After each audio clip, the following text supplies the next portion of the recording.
खबर शामिल करते हैं बलूचिस्तान के सरहदी शहर माशकेल से। हमारे गिदरोशिया पॉइंट के नुमाइंदा नसीर कप्तानी की रिपोर्ट के मुताबिक माशकेल में गुजर बॉर्डर के 1000 नई एंट्री का आखिरी मरहले के तहत 400 एंट्री को government boys higher secondary school लदगश्त में कुरानदाजी के तहत जो है वो 400 मुस्तहिक अफराद में तकसीम किया गया।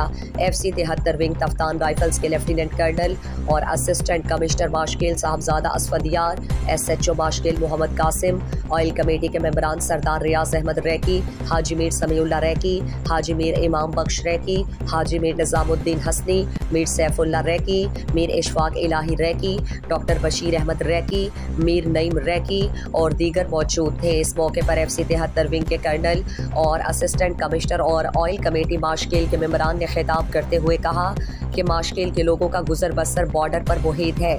1000 नई एंट्री को में बेहतर तरीक़ाकार के तहत मुस्तहिक अफराद पर साफ और शफाफ तकसीम की गई है।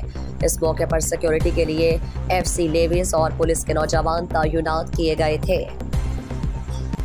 मज़ीद दिलचस्प मालूमात और खबरों से आगाह होने के लिए Gedrosia point Facebook page, Instagram, Twitter को फॉलो और यूट्यूब चैनल को सब्सक्राइब करें। बेल आइकॉन बटन दबाना ना भूलें